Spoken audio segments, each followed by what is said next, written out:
everybody, here we are again. All right, it's time to get down to the business of business itself.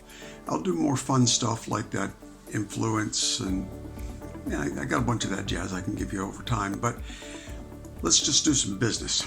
All right, and doing business, there's a lot of different aspects, so we'll only eat one piece of it at a time, and we're going to start with marketing.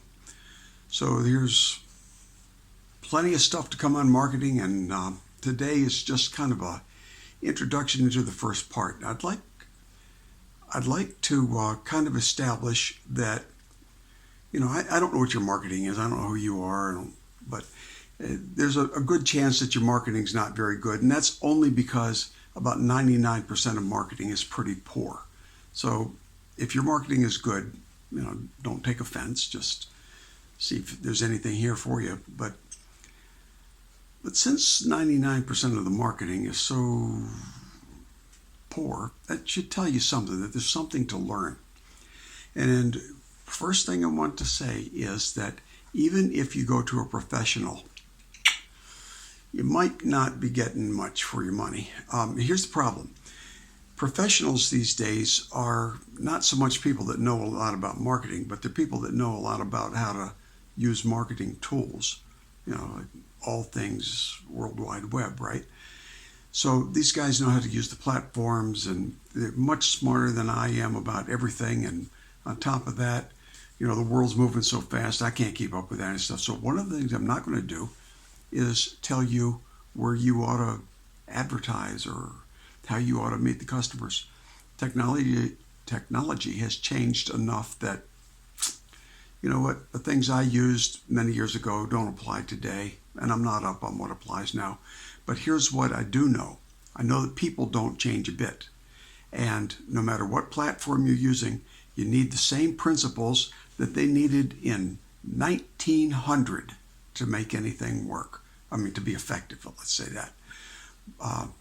Marketing sort of became a science in the early part of the 1900s.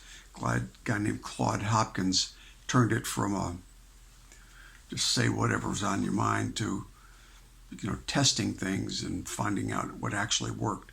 By the 30s, it was a pretty robust science, and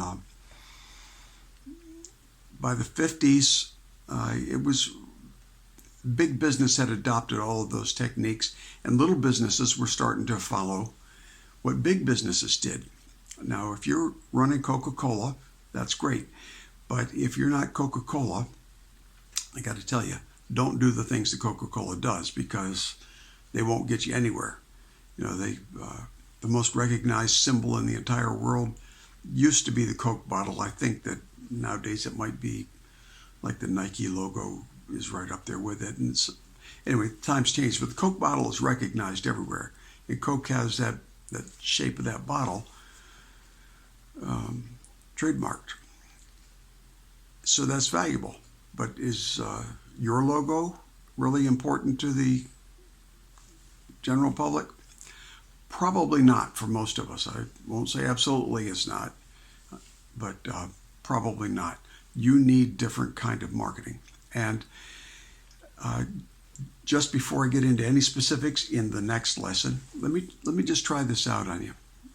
So how many ads have you seen that say something like, and I'm reading from notes now, okay? Family owned since 1950. Licensed, bonded, insured. We are certified by our trade organization. You tried the rest, now call the best. All right, and if that sounds like your advertising or anyway, you've seen a lot of that, and there's a chance that might be you. Now, let's say you were looking for somebody, not that somebody that doesn't do what you do, but you're looking for something else. And you saw that ad, and it was right next to another ad that gave you just as much information and a phone number. What would you do? You'd pick the prettier ad is what you do, or the bigger ad. You'd make your choices on the basis of something, but not so much that it was family owned since 1950. That doesn't mean anything. It's like 3 generations of being stupid. That's a possibility, right? I mean, I used to know guys that advertised that way, and I'm telling you, it was 3 generations of people that didn't know what they were doing. So that's not necessarily true, of course. I presume you know what you're doing.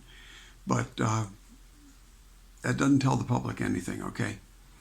And licensed, bonded, insured, well, you better be. Good Lord, I hope the rest of the people advertising in whatever that medium is live up to the minimum standards. And you're certified. I don't even know who your trade organization is, but I guess it's better than not being certified.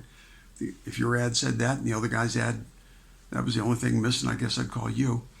And that tried the rest, called the best. Ridiculous, you know. All right, now, so you're looking for somebody and you see that ad, but next to it is the ad that says, on call 24/7, emergency service every day, all year long. Okay. All employees are drug tested monthly. Our on-time arrival is over 97%. 4.5 stars on Google reviews. Voted Baltimore's best. Can you tell I'm not too far from Baltimore? Voted Baltimore's best 6 years running. All right, that ad tells you something. That ad tells you that, it tells you useful information to you. And you're going to call that number. So that's where we're going to head next, is in taking a good hard look at your marketing, finding out what matters in there.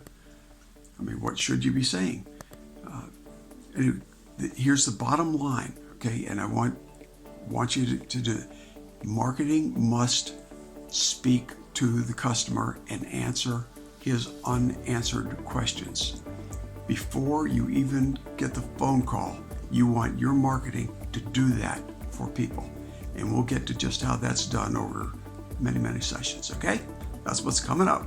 See you tomorrow. Bye. Hey friends, I hope this was useful to you. Would you do something for me? Would you please share this with anybody you know that ought to hear it too? And then would you please give me the thumbs up and subscribe, right? That's kind of important on these things. Feel free to leave comments. All right, thanks a lot. And now get out there and do some winning.